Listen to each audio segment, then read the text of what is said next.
अक्सर लोग कहते हैं कि रामायण या महाभारत में जो भी अस्त्र शस्त्र या जो कुछ दिखाया जाता है वैसा कैसे संभव है। प्राचीन भारत के अस्त्र शस्त्र ही नहीं, तीव्र गति वाले रथ, पुष्कर विमान, उड़ने की क्षमता वाले मनुष्यों की कहानियां भी आज संदेह की दृष्टि से देखी जाती हैं। यह बात सही है कि टेलीविजन पर जो कुछ दिखाया जाता है वह उसे बनाने वाले की कल्पना मात्र होता है, लेकिन वास्तविकता इससे बहुत अलग भी नहीं है। जिसे भी प्राचीन हिंदू ज्ञान विज्ञान को लेकर शक हो, उसे एक बार महाराष्ट्र में अजंता एलोरा के मंदिर और कंबोडिया के अंकोर वाट मंदिर अवश्य जाना चाहिए।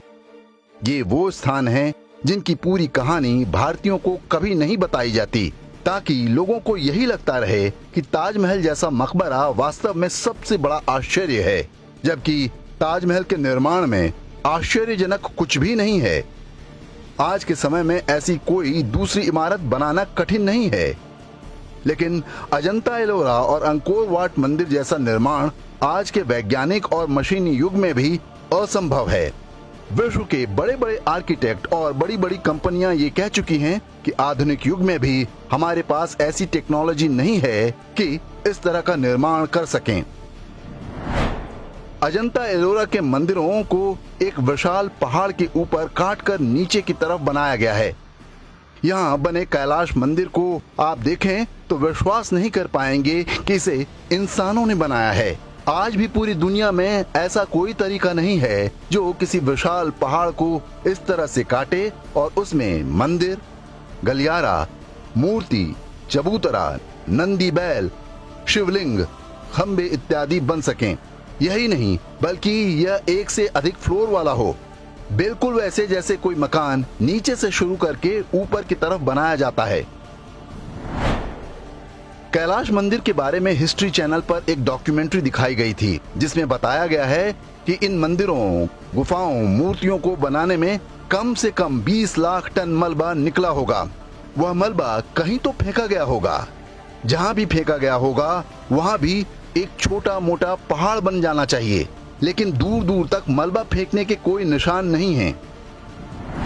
वैसे तो कैलाश मंदिर को आज के समय में बनाना असंभव है, फिर भी आज काम शुरू किया जाए तो इसमें कम से कम 100 साल लग जाएंगे। आज के जमाने में बहुत एडवांस टेक्नोलॉजी और बड़ी बड़ी मशीनें हैं, फिर भी इतना समय लगने का अनुमान कंप्यूटर की गणना के आधार पर जताया गया है।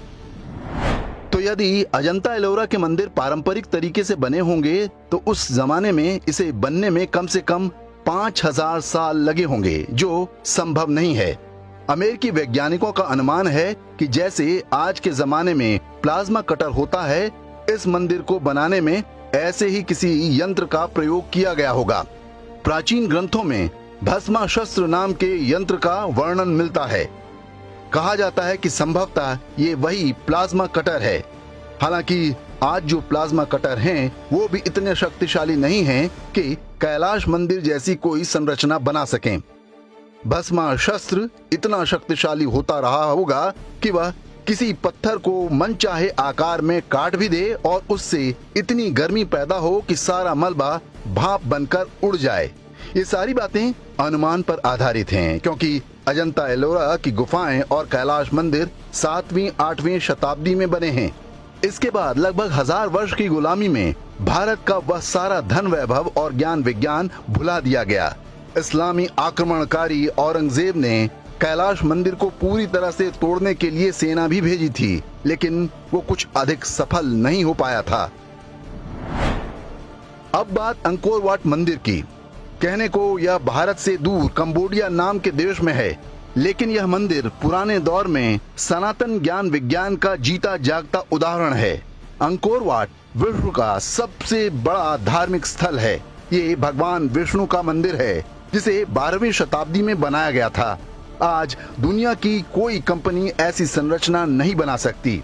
मीकोंग नदी के विशाल दलदल को पाटकर विशाल चबूतरा बनाया गया, और जिन पत्थरों से यह मंदिर बनाया गया वे वहां से 1500 किलोमीटर दूर चीन में मिलते हैं।